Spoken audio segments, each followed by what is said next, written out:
Blood was already pooling on the concrete floor of the recreation yard at Leavenworth Federal Penitentiary when the guards finally responded. They'd heard the screaming from their tower posts, one continuous, high-pitched wail that cut through the normal prison noise like a siren. By the time they reached the scene, the screaming had stopped, replaced by whimpering, begging, the kind of sounds that make even hardened corrections officers uncomfortable. The victim was a man named Curtis Big C. Williams, 6'5", 320 pounds, built like a linebacker, feared throughout Leavenworth for his size, his violence, his absolute willingness to hurt people who looked at him wrong. Curtis had put 4 men in the infirmary during his first year at Leavenworth. Guards gave him space. Other inmates avoided him. He was, by every measure, someone you didn't mess with. But on March 15th, 1968, Curtis Williams was curled in a fetal position on the recreation yard concrete, blood streaming from his face, his hands covering his head, crying like a child. His nose was broken. 3 teeth were gone. His left eye was already swollen shut. And standing over him, not even breathing hard, was a 51-year-old man who weighed maybe 180 pounds, soaking wet. John Sonny Franzese. The guards who pulled Sonny away from Curtis couldn't understand what they were seeing. Sonny was older, smaller, looked more like someone's accountant than a fighter. Curtis was massive, young, powerful. By every logical measure, Curtis should have destroyed Sonny in a fight. But Curtis was the one on the ground, and Sonny was the one smiling. This is the story of what happened before that moment. The story of an insult so profound, so unforgivable, that it triggered a response which became legend in the federal prison system. The story of how a 300-pound monster learned that size means nothing when you disrespect the wrong person. And the story of 3 minutes that changed Curtis Williams forever. To understand what happened, you need to understand who Sonny Franzese was in March 1968. He'd been in federal custody since 1967, arrested on bank robbery charges. He was awaiting trial, held at Leavenworth while the government built their case. Sonny was underboss of the Colombo crime family, one of the most powerful positions in American organized crime. But in Leavenworth, those credentials meant nothing official. No special treatment, no privileges, just another prisoner. Except prisoners knew who Sonny was. Word traveled. The Italian inmates recognized him immediately, treated him with deference. Even non-Italian prisoners who followed organized crime knew the name Sonny Franzese. The guy was a legend. Suspected of dozens of murders, controlled millions of dollars in rackets. A made man since the 1940s. But what made Sonny respected in Leavenworth wasn't his reputation. It was how he carried himself. At 51, Sonny looked distinguished, kept himself immaculately groomed, even in prison. Always polite, always respectful, never raised his voice. He read books, attended Catholic Mass, kept to himself mostly, but was friendly when approached. The Italian prisoners formed a protective circle around Sonny, not because he asked, He never asked. But because that's what you did for a man of his stature. There were maybe 20 Italian mobsters in Leavenworth at any given time. Guys from different families, different cities. But they all recognized Sonny as someone important, someone to protect. Curtis Williams had been at Leavenworth for 3 years by March 1968. He was serving 20 years for armed robbery and assault. Curtis had grown up in South Chicago, run with gangs since he was 14, learned early that size and violence got you what you wanted. In prison, Curtis used those same tactics. He'd beaten men for disrespecting him, stolen commissary items through intimidation, built a reputation as someone dangerous. Curtis ran with a crew of about 6 guys. Other black prisoners, mostly from Chicago and Detroit. They controlled parts out of the drug trade inside Leavenworth. Small time compared to outside operations, but significant inside prison walls. They had influence. They had muscle. And Curtis was their enforcer. Curtis didn't respect the Italian prisoners' informal organization. Didn't care about mob hierarchies or old-school rules. In his view, prison was about who was strong right now, today. And by that measure, Curtis and his crew were powerful, more powerful than some 51-year-old mobster awaiting trial. Curtis's mistake was believing that power in prison was just about physical dominance. He was about to learn otherwise. The incident started small, stupid. The kind of thing that shouldn't have mattered, but in prison becomes everything. It was lunchtime in the cafeteria on March 15th. Sonny was sitting at a table with 3 other Italian prisoners, eating quietly, having a conversation about a book. One of them was reading. Curtis and his crew sat at a nearby table. They were loud, laughing, talking shit about various people. The kind of performance prisoners put on to establish dominance, to remind everyone they're not to be messed with. At some point, Curtis noticed Sonny's table, noticed how the Italian prisoners sat together, their own little exclusive group. This bothered Curtis. He saw it as disrespect, these guys acting like they were better than everyone else. "Look at these motherfuckers," Curtis said loudly, pointing at Sonny's table. "Sitting over there like they're at some fancy restaurant. Think they're special."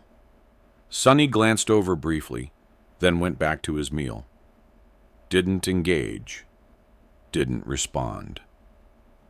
One of Curtis's crew laughed. "They think because they're mafia, they run shit. This ain't New York. This is Leavenworth. Ain't nobody special here." Sonny continued eating. The other Italian prisoners at his table tensed slightly, but followed Sonny's lead, didn't react. Curtis, emboldened by his crew's laughter and by Sonny's lack of response, stood up, walked over to Sonny's table, stood directly behind Sonny. "Hey, old man," Curtis said. "You hear me talking to you?" Sonny set down his fork carefully, turned in his seat, looked up at Curtis towering over him. "I heard you," Sonny said calmly. "Just chose not to respond. Figured you were talking to your friends." "Nah, I'm talking to you. You and your Italian buddies, acting all superior. But you ain't shit. You're just another inmate, just like me." "I never said I wasn't," Sonny replied. His voice remained calm, almost friendly. "We're all doing time. all in the same situation. Then why you sitting over here like you're royalty? Why your boys treat you like you're some kind of king? They're just respectful. That's how they were raised. No disrespect to you or anyone else. Curtis leaned down closer to Sonny. You know what I think? I think you're a piassy. I think you talk tough on the outside, probably got other people to do your dirty work. But in here, you're nothing. Just an old man pretending to be something he's not. The cafeteria had gone quiet, everyone watching. This was the kind of confrontation that could turn into something serious. Guards at the perimeter were paying attention, but hadn't intervened yet. As long as it was just words, they'd let it play out. Sonny smiled. A genuine smile. You might be right. Maybe I am nothing in here. Time will tell. Curtis was expecting anger, expecting Sonny to respond aggressively. The calm acceptance threw him off. Yeah, well. Curtis searched for what to say next. Then he made his fatal mistake. Your mother probably raised a PSC. Probably told you to run from fights. Probably. Stop! Sonny's voice changed. Still quiet, but with an edge that made even Curtis pause. What? Don't talk about my mother. Talk about me all you want. But leave my mother out of it. Curtis saw an opening. Saw that mentioning Sonny's mother had gotten a reaction. And like a bully who senses weakness, Curtis pressed harder. Why? Your mama gonna come save you? She probably... Sonny stood up. The movement was so sudden, so unexpected, that Curtis took a step back reflexively. We're done talking, Sonny said. Walk away, right now. Walk away, and we forget this happened. Curtis, recovering his bravado, laughed. Or what, old man? You gonna do something? You're like 180 pounds. I'm 320. You really want to go there? As Sonny looked at Curtis for a long moment. Then he smiled again. That same calm smile. But this time, there was something behind it. Something cold. Recreation yard, Sonny said quietly. 30 minutes. You and me. We'll settle this. But I'm warning you right now. Don't come. Walk away. Forget about this. Because if you show up, what happens next is on you. Curtis laughed again. I'll be there. Gonna teach you a lesson about respect, old man. Sonny sat back down. Went back to eating his lunch. Like nothing had happened.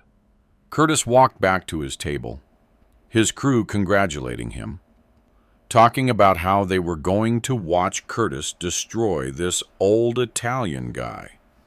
One of the Italian prisoners at Sonny's table leaned over. Boss, you want help? We can handle this. No, Sonny said. This is personal. He insulted my mother. I handle it myself. He's huge. He's dangerous. So am I, Sonny said quietly. 30 minutes later, prisoners filed out to the recreation yard for afternoon exercise period. Word had spread. Big C. Williams and Sonny Franzese were going to fight.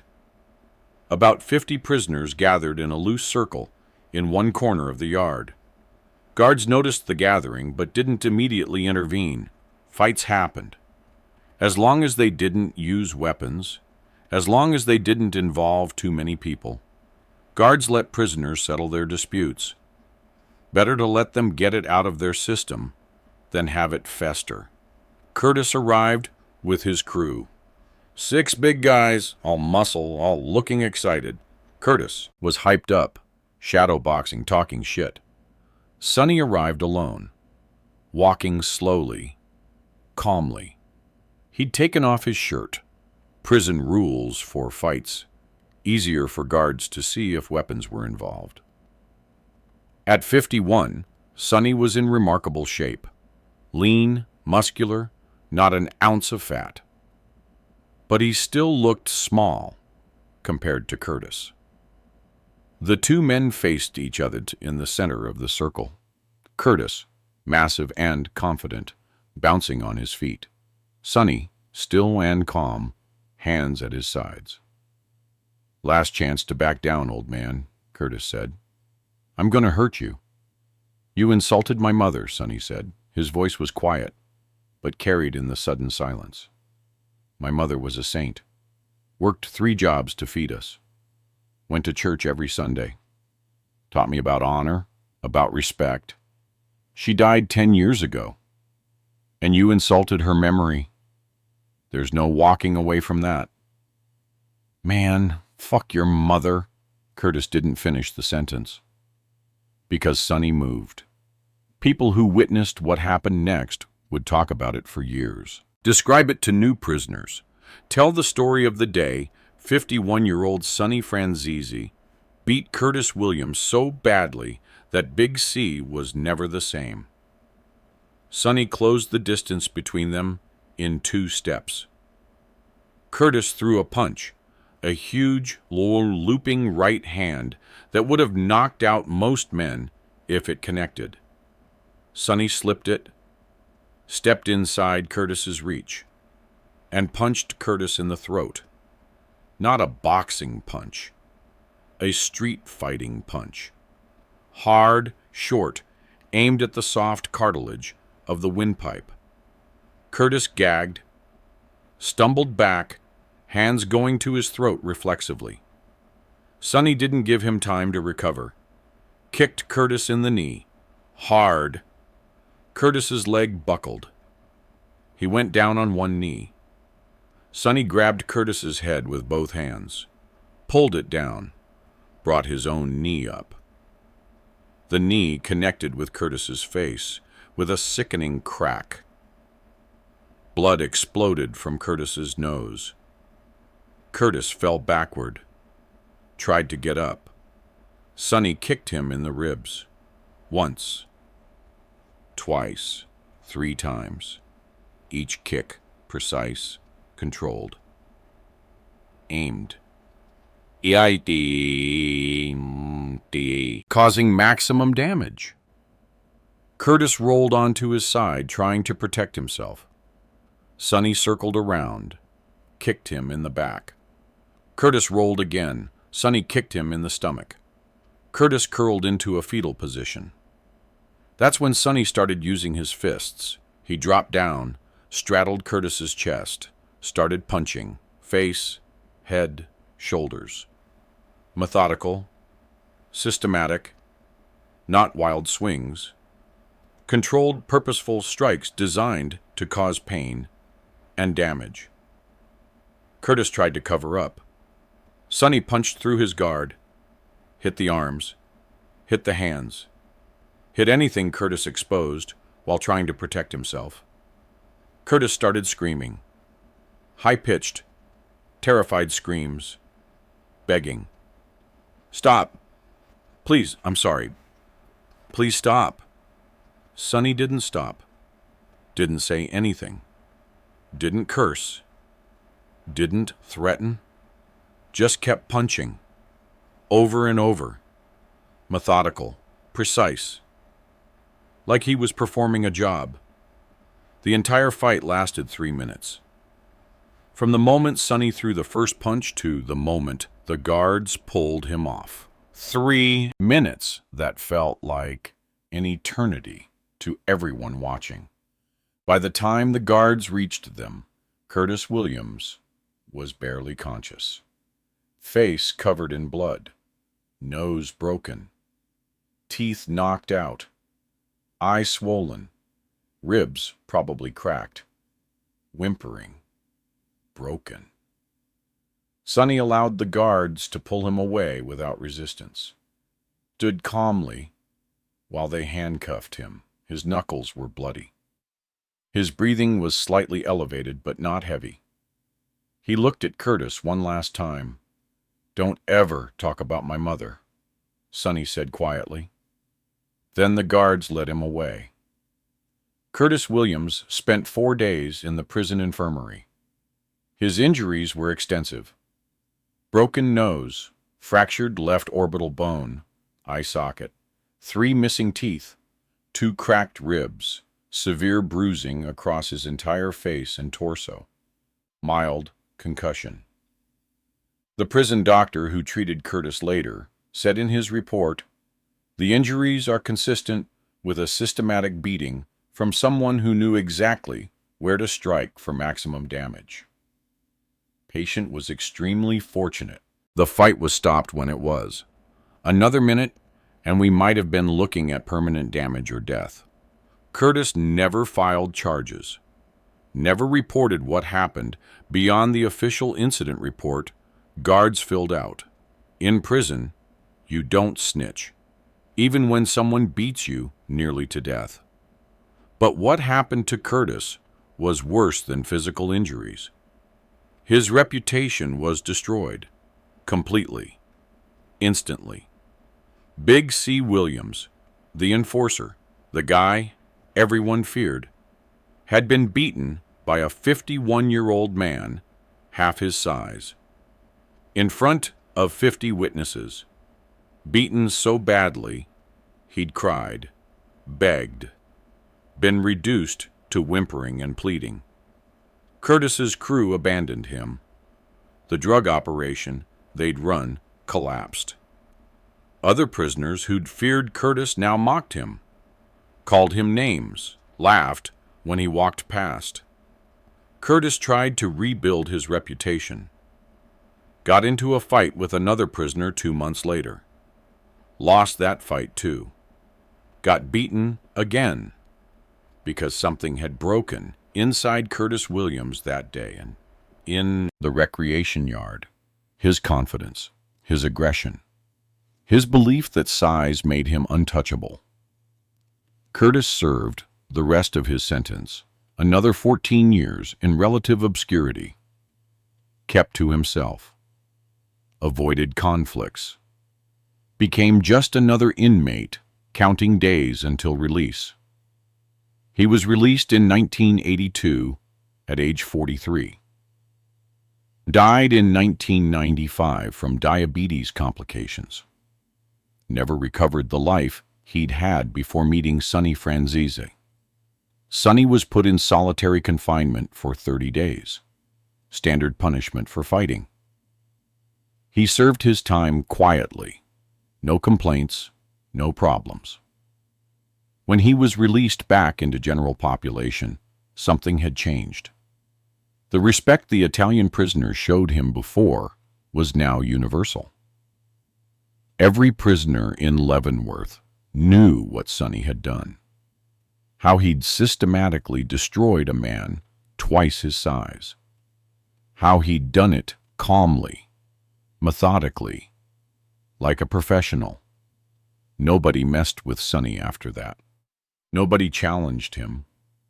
Nobody even looked at him wrong. The story spread to other prisons through transfers and letters.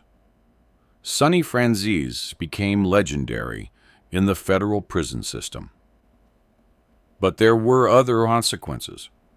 The prosecution in Sonny's bank robbery case used the fight to argue he was dangerous, violent, unfit for bail. The judge agreed. Sonny remained in custody until his trial. He was eventually convicted on bank robbery charges in 1970, sentenced to 50 years. He appealed, got the sentence reduced, but still served significant time. He was in and out of federal prison until 2017. Almost 50 years total of his life spent behind bars. During all those years, in all those different prisons, Sonny never had another incident like the Curtis Williams fight. Never had to prove himself again. Because the story preceded him. Guards knew it. Prisoners knew it. Everyone knew. Don't disrespect Sonny Franzese, and definitely don't insult his mother. Years later, a prison psychiatrist who'd interviewed Sonny wrote an analysis that was included in parole hearing documents. Part of it read, "Subject Franzese presents an interesting psychological profile. Unlike many violent offenders who act impulsively from anger or ego, Franzese's violence is calculated and purposeful. In the Curtis Williams incident, Franzese gave multiple warnings before engaging. He attempted de-escalation. Only when Williams crossed a specific boundary, insulting Franzese's deceased mother, did Franzese commit to violence. Once committed, Franzese's violence was systematic and controlled. Witnesses described his demeanor as calm and methodical. He knew exactly where to strike for maximum damage. He understood human anatomy well enough to cause severe pain and injury without killing. This suggests professional training or extensive experience. Most significantly, Franzese showed no remorse for the beating itself, but did express that he wished it hadn't been necessary. This indicates Franzese views violence as a tool, sometimes regrettable, but sometimes required. This makes him extremely dangerous, as he can justify extreme violence through his personal code of ethics. The psychiatrist was right. Sonny did view violence as a tool, something he was very good at, but something he preferred to avoid. In his 50 years in the federal prison system, the Curtis Williams fight was his only significant violent incident. He could have fought more, could have established dominance through constant violence like many prisoners did. But Sonny didn't need to. One fight, 3 minutes, one demonstration of what he was capable of. That was enough. After Curtis Williams, everyone knew, and knowing was enough.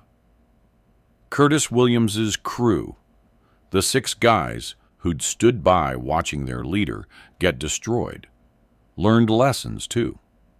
One of them, a man named Terrell, was interviewed years later by a documentarian studying prison culture. Terrell talked about the Curtis fight. "We thought Big C was untouchable. Thought because he was huge, because he was violent, nobody could hurt him. We watched him put people in the hospital. We believed our own hype. Then this old Italian guy, this 51-year-old mobster, beat C so badly that C literally pissed himself. Just destroyed him. And we realized size doesn't matter. Reputation doesn't matter. What matters is skill, experience, and absolute willingness to do what needs to be done." Sonny knew how to fight. Real fighting. Not prison brawling. Professional, systematic, effective fighting. And when C insulted his mother, Sonny didn't get angry. He got focused. That's what made him so dangerous. He wasn't fighting from emotion. He was fighting from decision. After that day, I changed how I operated in prison. Stopped trying to intimidate people. Stopped acting tough. Started being respectful, especially to older guys who'd been in the life. Because you never know. You never know who's just being polite who's just avoiding conflict because they don't need to prove anything. And if you push those guys, if you cross their lines, they'll remind you why they survived so long. Sonny Franzese was released from prison on June 23, 2017, at the age of 100. He was the oldest inmate in the federal prison system. He'd served more time than almost any other prisoner in American history. In 2018, a year after his release, Sonny gave one of his last interviews. The interviewer asked about the Curtis Williams incident.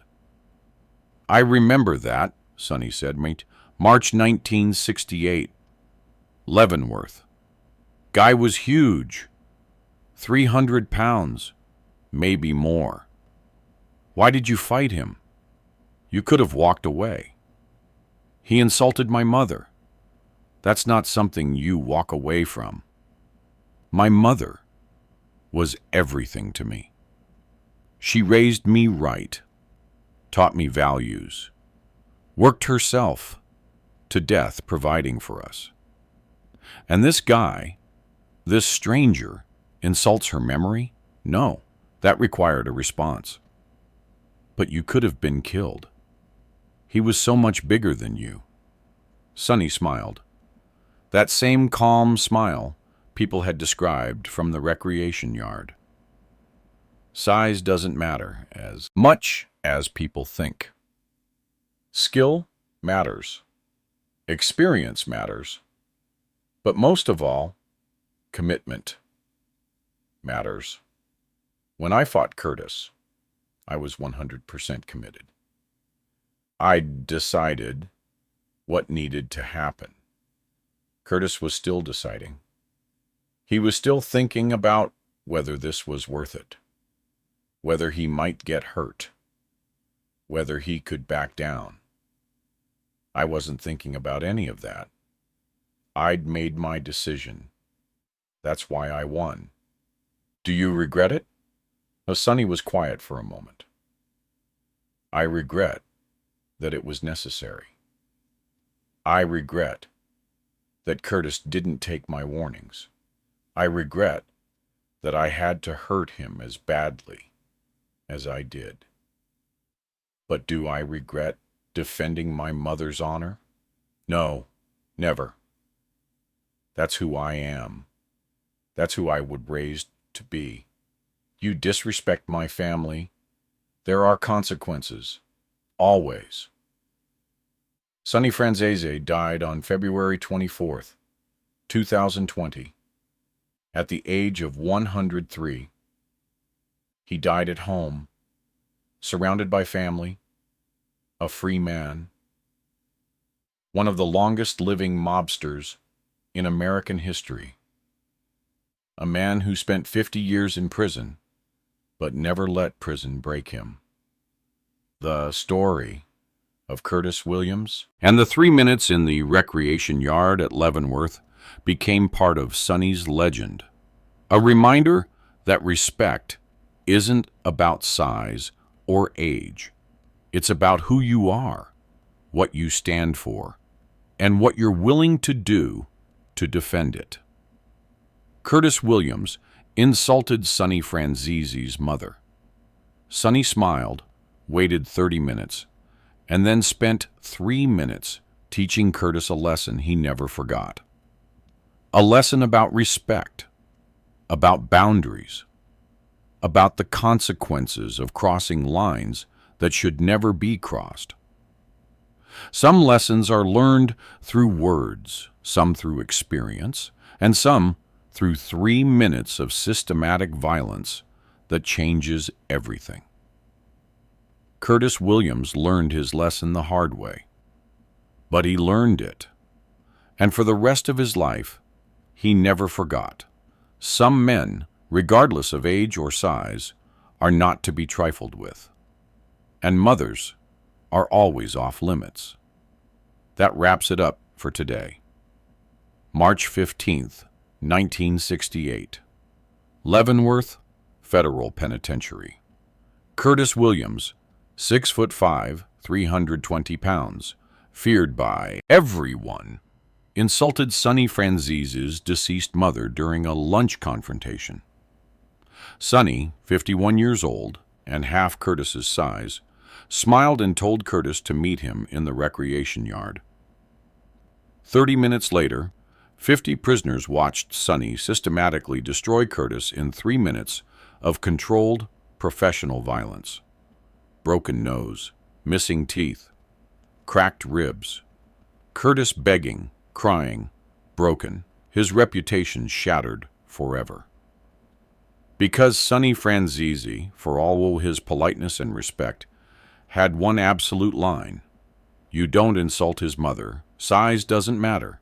Age doesn't matter.